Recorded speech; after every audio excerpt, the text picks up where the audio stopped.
Hey guys, I'm Janet on occasion, and today we're playing the Total War Warhammer II Battle Replay. It's like, oh, don't fall over. Oh, he's alright, he's saved himself.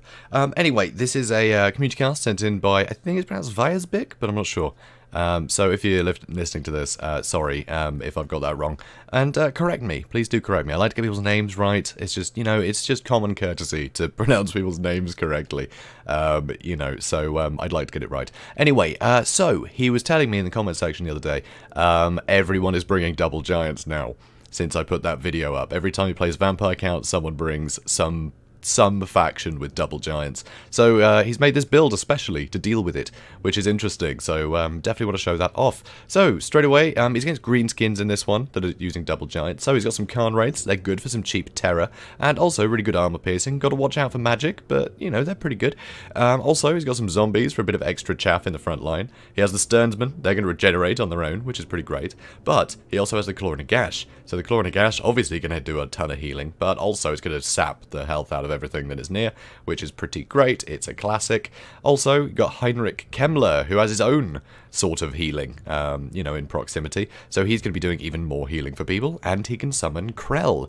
And Krell has crazy anti-large, so he's going to be good at felling these giants, which is really cool to see. Also, he has a corpse cart for even more healing, and also some buffs. He'll give some, you know, like melee attack and defense buffs to people nearby, so you know, it all helps.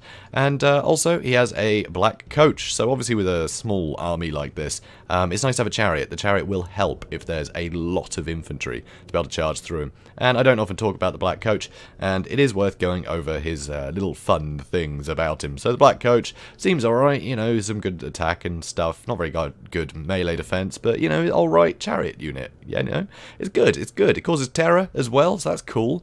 You know, cool stuff there. But this is where it gets really cool. So, black scythes. So this is an ability he gets, and it gets unlocked after 30 seconds of being in combat, right? So it's got a 30-second cooldown, and it recharges if he's in melee. And this is constant effect. So as soon as he gets that 30 seconds in combat, this is unlocked for him. And that'll give charge speed and charge bonus. Then, if he's in for another 30 seconds, he gets fire damage and plus 40% armor piercing damage, which I think is another like 35 damage, because, yeah, it's 90 armor piercing, so, and yeah, another 40% on top of that. It's going to be pretty substantial. So, suddenly he's going to be doing even more damage, and if he gets another 30 seconds in combat, he gets plus 44% damage resistance. So, who cares about the melee attack when he's shrugging off almost half of all damage? And it also gives him Strider, so terrain and things are no longer obstacles. He can just keep running around like a lunatic. It's amazing. He'll just cleave through everything after he gets that. It's hilarious. But you've got to earn that, so you've got to get him somewhere safe and fighting for, you know, 90 seconds to unlock all that stuff. But really cool unit. Also, Konigstein Stalkers. These guys have poison, which is nice to support the front line, you know. It's really good. And finally, over here somewhere, here we are, the Die Pack. Die Pack, anti-large, which is awesome. They're very quick, so you don't have to put them in combat unless you want them to, because they're that quick. But not a lot of armor piercing, but you don't need that against giants, so this works. Also here, Blood Knights. Again, not a huge amount of armor piercing, but great weapon strength and anti-large, so they're going to do great against giants. So, yeah, pretty great. And it's not like these guys are only good against giants. I mean, they're Blood Knights in the Die Pack. They can still get a lot of use. So anyway, also, he has this little fellow. He has Vampire Shadows. Say fellow, you know, she's a lady. So yeah, he's a Vampire Shadows. Been effigy to get it, but that effigy to get is a total waste because there's no archers or anything to capitalize on pinning her in place. So that's a bit strange. But anyway, there is Wierzbik, so he's used one of his an enfeebling foe. Again, not really necessary right now. I think the idea was hit him with an enfeebling foe and then dive on top of her with the him with the vampire and then get out before these guys could react. I think that was the original plan, and the effigy was a spanner in the works. But anyway, so 3 Black Orcs. Black Orcs are great. They're immune to psychology, so they're not going to terror out, which is really good in this matchup. And they trade very well against all of the infantry the Vampire Count bring, so that's pretty great. Also, with that armor piercing, they're going to do well against Blood Knights and things that are also in the mix. They're just very heavy hitters, very reliable units. Also, the 2 giants. Obviously, the 2 giants. You kind of knew that was coming. Anyway, over here, Orc Boar Boy Biggins, so anti-large armor piercing, good for dealing with cavalry. Savage Orc Boar Boys, again, good for dealing with that stuff. It's got good armor piercing. And some Forest Goblin Spider Riders, which is great for poisoning stuff and mucking things up. They are very useful. And he has a similar thing on the other side of the Orc Boar Boy Biggins and Forest Goblin Spider Riders, which unfortunately have caught out the Black Coach. So speeding things up, finally. I feel like that took a while. Yeah, 5 whole minutes. God damn. Anyway, there's stuff to talk about, guys. There's stuff to talk about. You know, things we don't often see. So, anyway. So here, this was madness. I really can't understand the logic here with the Vampire Shadows charging in to deal with Wierzbik. There's no way. Wierzbik is a good combatant anyway. So this isn't good at all. And just getting caught out like that, that's risky. I don't know. Maybe it was to distract all this stuff so he'd proc the War when this hit. Maybe that was the idea. Because, I mean, she's only got the one spell, but then she's on an expensive mount. So I don't know if this is a bait and switch or not. This could have just been, you know, deny all this stuff for the combat and the War. But it's sacrificing something pretty pricey. So I'm not really sure. But anyway, here you can see the two giants have split up. This is a mistake. The giants should be travelling as a unit. They should be nice and close together because they are so far apart now. If you use something like War, you're not going to be able to... Not War. Here we go. You're not going to be able to trigger on it on both of them. So you're not going to be able to share bonuses that you get. War is obviously map-wide, so that's not a problem. But it's good to have these guys together as well because they have a smaller footprint. I know they have massive feet, they're giants. But they have a smaller footprint if they're together. So if they're standing next to each other, you can only get a couple units around them. But if they're really far apart, you can get a couple units around each of them. So they're going to suffer more. So keep them together and they'll be more survivable, frankly. Anyway, Klorinagash has taken an absolute beating from this one. Krell has been summoned over here, and he's doing a wonderful job. And basically all this is just Blood Knights. The infantry are being taken out. There was a, what's it called? Fists of Gork was used on the Black Hawk, so the Khan raids have been killed almost immediately. But now, every single Greenskin unit is in the perfect proximity of the Klorinagash, so everything is being sapped in here. Absolutely everything. But that giant is really on its case. Here, nice little brain burster, that's going to trigger the Bonewood Staff, so that puts melee attack up to 50 for the Black Orcs, which is pretty nice. Over on this side, yeah, the Khan raids are doing alright to get through the Black Orcs, but one more spell on top of them, it's going to hurt. Now here, effigy to Git. Brilliant move, definitely worth pinning down the Klorinagash because the Klorinagash is surrounded. So the Blood Knights finally have got rid of this giant, so they're going to go for the next one. They're going to go for this one and bail out the Klorinagash. Luckily, giants are very easy to distract. So charging in like that, suddenly, look, who is he attacking? He is nowhere near the Klorinagash, and that's what you need to kill. So that's great. So charging the Blood Knights there has saved the Klorinagash. Invocation of Heck, going to keep its health up, and Undeath Resurgent is going to give huge melee defense buff to all of them, which is great. So that's a really nice combination of units. Here you can see Krell is at his healing cap. He's just getting healed up a ton. Corpse Cart still basically untouched, which is good to see. Blood Knight's a bit injured, and yeah, here we go. There's the other spell. So another Brain Burster and the Khan raids are basically done.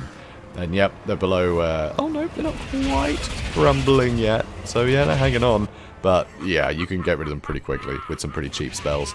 And yeah, hitting them with a spell is still going to give everyone the effect of the Bonewood Staff, which is extra melee attack. So you may as well. So Khan raid's a bit of a risky pick, especially when Wierzbik is the, you know, prime choice in this matchup. But it's interesting to see for the cheap terror.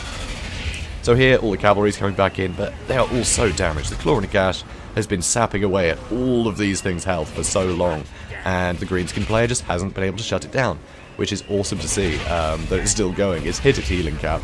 Everything else is getting really close to its healing cap, which means that basically the Klorinagash, its job is nearly done.